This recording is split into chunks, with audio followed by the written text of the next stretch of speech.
হিউস্টনে পৌঁছিয়ে টিম টাইগার্সের ব্যাটে বলে অনুশীলন নাই, চলছে ফিটনেস ট্রেনিংয়ের কাজ। হিউস্টনের জিমে লম্বা সময় কাটিয়েছেন নাজমুল শান্তর দল। চলছে কঠোর পরিশ্রম, সঙ্গে টিম কম্বিনেশন বাড়িয়ে নেবার প্রচেষ্টা। জিমনেশিয়ামে ক্যাপ্টেন শান্তর ওয়েট ট্রেনিংকে ঘিরে যেন সব ব্যস্ততা সাকিব হৃদয়ের। পাশে দাঁড়িয়ে শরীফুল করছেন শান্তর ট্রাইমিংয়ের চুলচেরা হিসেব নিকেশ।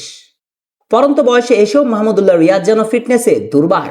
তাই তো প্রিয় বড় ভাইকে দেখে মুগ্ধ হয়ে হাততালি না দিয়ে পারলেন না লিটন কুমার দাস।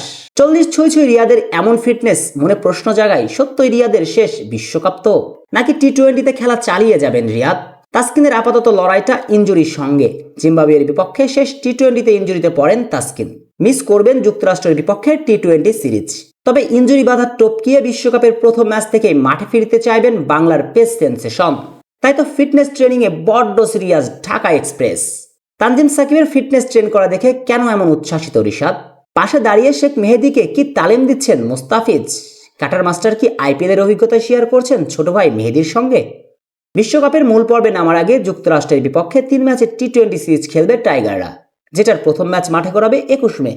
কিন্তু ঝড়ে টেক্সাসের হিউস্টনের যে ভেন্যুতে সিরিজের ম্যাচগুলো হওয়ার কথা ছিল, সেই পেরি ভিউ ক্রিকেট কমপ্লেক্স ক্ষতিগ্রস্ত হওয়ায় শঙ্কা দেখা দিয়েছে এই সিরিজের আয়োজন নিয়ে। তাই সংশয় জেগেছে বাংলাদেশ যুক্তরাষ্ট্রের সিরিজ শেষ পর্যন্ত হবে তো। শেষ পর্যন্ত বাংলাদেশ যদি এই সিরিজ খেলতে না পারে, তাহলে বিশ্বকাপের প্রস্তুতি অসম্পূর্ণই থেকে যাবে টাইগারদের।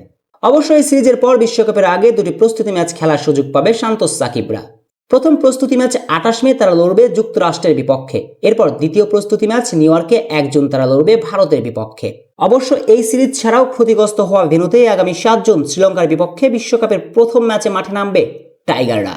শেখ আসাফুদ্দৌলা অনিক, টিভি স্পোর্টস।